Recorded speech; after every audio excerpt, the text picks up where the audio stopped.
Is all well? I'm heading out.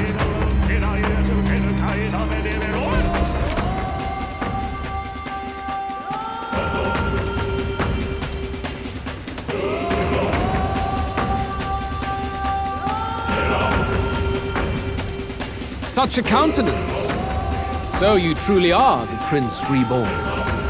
I must say, you and your father are cut from the same cloth. Quite unpredictable as death looms. What of you? Is this hornless form your own true being? I'll say this here for your own good, Luis. Hand over the royal scepter. Only the one who has earned the people's support is fit to be king. You and us. We can still end this without more bloodshed. No path forward is bloodless.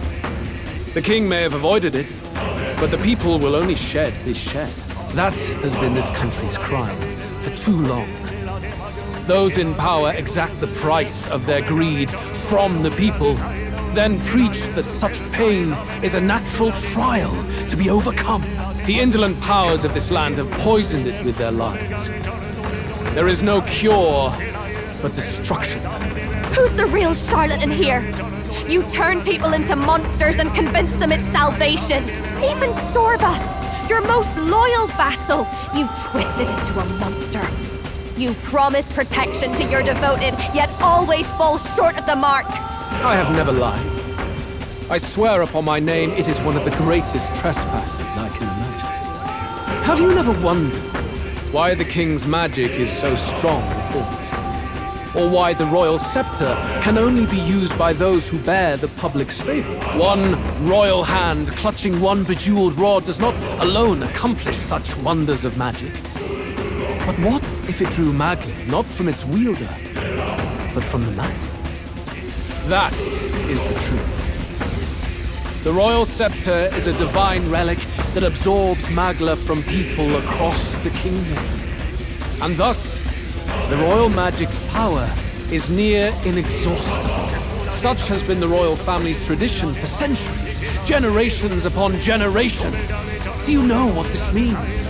Magla is mortal anxiety, which means that the people of this country now have no choice but to perpetually direct their anxiety to the king, simply to stay safe. Absurd. And how do you explain the people of the capital going mad? It was no madness that took them. The Magla spews from their helpless hearts at a rate far greater than the scepter can absorb. Hence the stagnation. The behavior now on full display is their inborn, true nature. When they cannot control their fears, they lash out at neighbor and outsider alike. And that is mortal weakness. That's who they really are.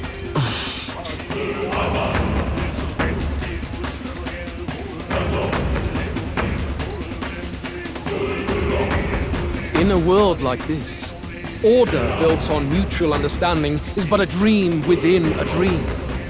Before we achieve resolution, the people must be corrected.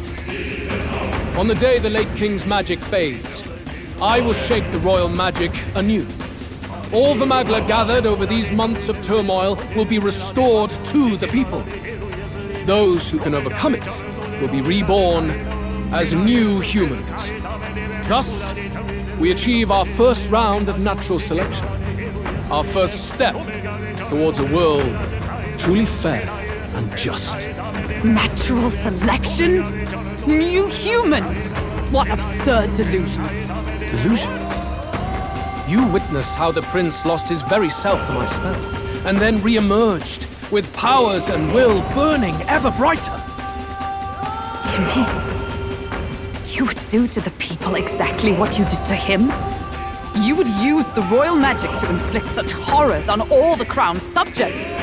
Those who follow me and accept the rule of power will surely survive by virtue of their own will. But if they give in to fear, yes, they will lose both form and mind. That is what it means to protect those who follow. It is not a salvation given of empty charity, but earned through the providence of power. Then, that's your true ambition. That's why you sent Sorba to the royal funeral. You never even wanted the throne.